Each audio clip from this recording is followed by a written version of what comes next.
Hey everyone, it's Sienna and welcome back to my YouTube channel. Okay, before you tag me, I know I'm late, I'm sorry. I actually swear I filmed this video beforehand and I just didn't make time to edit it until now. I should probably change the new video every Monday thing on my channel banner because it's been a lot of Mondays and I haven't posted anything, but we're not going to talk about that. Anyways, what month is it again? Right, September, plan with me video. Yeah, seriously, time isn't real. I feel like it was January like 2 days ago and now it's already September. I don't understand. Anyway, whatever. Well, the thing that I did for September was actually pretty broad, so you could do it for either October or November if you really wanted to go that far. I'm making excuses. I know, I'm just late and I'm sorry. If you do recreate the setup, make sure to post it on Instagram if you have an Instagram, and you can tag me at LittleLostBujo. I have seen some recreations of my June setup, I think it was. Yeah, it was June, and you guys are so sweet and thank you so much. That makes me so happy to see people inspired by what I've done. Anyways, I should probably stop talking and actually let you guys watch the video, so without further ado, let's get planning. This month I decided on a broad sort of fall scenery theme with the main designs being pumpkins, leaves, and mushrooms. I was actually planning on doing just a mushroom theme for this month, but I couldn't figure out a way to draw a variety of different mushrooms that I liked, so I just went with pumpkins and some little mushrooms here and there. I actually really liked the design I came up with for this page with the circle forming with the mushrooms and the leaves around the big pumpkin, and I actually had a lot of fun putting it together. I decided to forego the single accent color once again this month in favor of a nice fall color palette. I have some oranges, which I actually had to switch shades halfway through the month since my first one ran out of ink, a little bit of brown and red, and also a muted yellow, and I really like the way these colors look together. I usually don't do these. I actually don't think I've ever done this before, but I decided to add a little collage style quote page on the other side of the spread, and I actually had a lot of fun with it. I decided to go with a simple quote that said, "But I think I love fall most of all," which is true, fall is my favorite season. And I added some pictures I found on Pinterest around the sides and a few doodles and stickers to go with it. I don't typically use stickers, but I found these at Target randomly sometime last year, and I'm actually really glad that I bought them because I think they're super cute. Anyways, here you can see me coloring in some extra leaves I added around the quote just to fill up the page a little more, and then I was finished with this spread.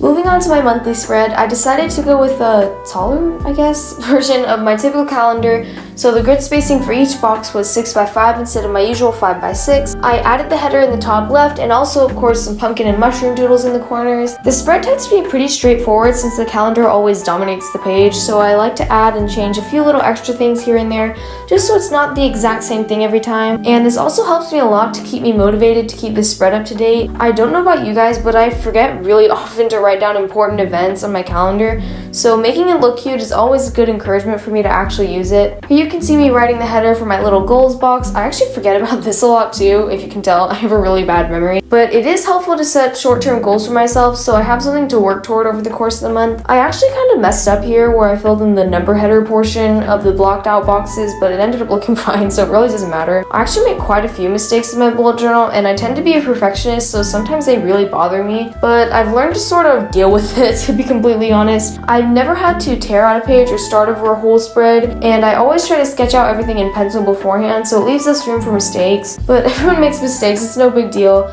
and more often than not, there's a way to fix it or turn it into something better than it was. Anyways, I thought the spread was looking a little empty, so I added some leaves all around it just to fill in the empty space. I did this a lot during this month, now that I think about it. Then I added these little dot thingies that I do all around the spread, and then I was finished with this page.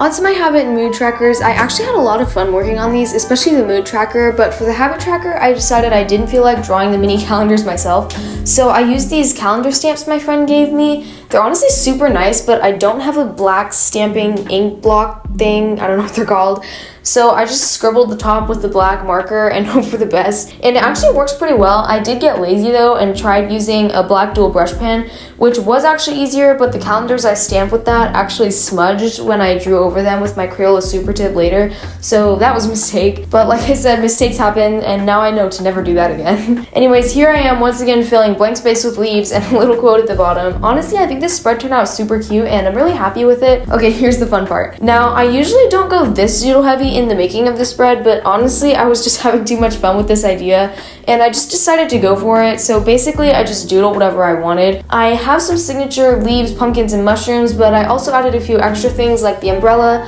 the little coffee cup, and even a pie. I actually forgot to add the key, so I added it later, but basically I'll color each doodle to show how I was feeling that day. I only realized later when I was filling it out that some of the doodles would probably look weird with certain colors. Like, what if I ended up with a beige pumpkin or something? Like, that would be weird. And that's kind of unavoidable with this kind of spread, but I honestly had so much fun making it that I didn't really care enough to change anything. Anyways, here I am adding some color to the scarf with the title, and then that was it for the spread. Moving on to my line of day page, I literally spent like 5 minutes on this spread if you can't tell, and honestly I'm not super happy with it.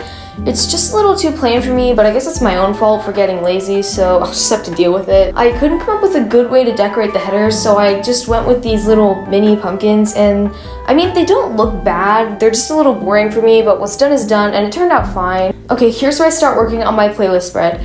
I did one of these last month and I actually really had fun with it, so I wanted to try it again with some music I've been enjoying recently. I started with my signature pumpkin mushroom doodle in the corner and added the title in the top left with the songs that I chose listed underneath it. I can't stop listening to music now, and it's honestly one of the only things keeping me sane, so I'll have this playlist linked in the description if you guys want to see more than just the 6 songs I could fit on the spread. Anyways, here I am once again filling the blank space with these leaves and my weird little random dot thingies, and then this page was done.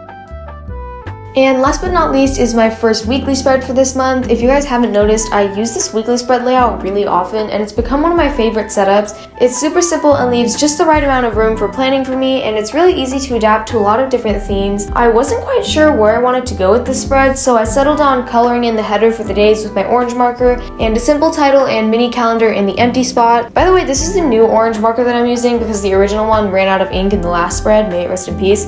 It's not that different, but it is a little bit of a darker shade, which sort of irritates me, but it is what it is. I like to divide the boxes into sections for events and tasks so I can easily see what's going on each day, so here you can see me doing that, or you just saw me do that. And now I'm once again filling up my empty space with leaves. Will I ever get tired of drawing leaves? Probably. Is today that day? Absolutely not. Now here's where I ran into a slight issue where I didn't know how I wanted to add the numbers for each day, so I decided on these weird little pumpkin thingies, which admittedly were kind of a stupid idea, but I still don't know where else I would have gone with them, so pumpkins it is. Here I am adding, you guessed it, more leaves because I thought the background was looking kind of empty, and then my little floating dots, and that's pretty much it. I hope you guys enjoyed sitting down and planning with me or just watching the video. I had a ton of fun with this theme and I hope you guys did too. If you do recreate this setup, be sure to send it to me or post it on Instagram and tag me. I love seeing your guys' recreations and they really do make my day. Thank you so much for watching. I hope you enjoyed this bullet journal setup and I'll hopefully have October going up soon.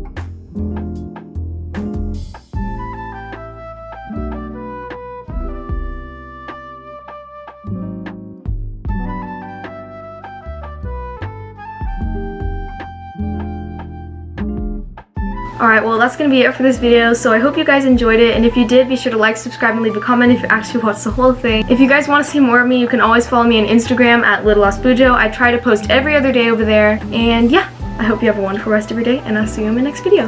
Bye!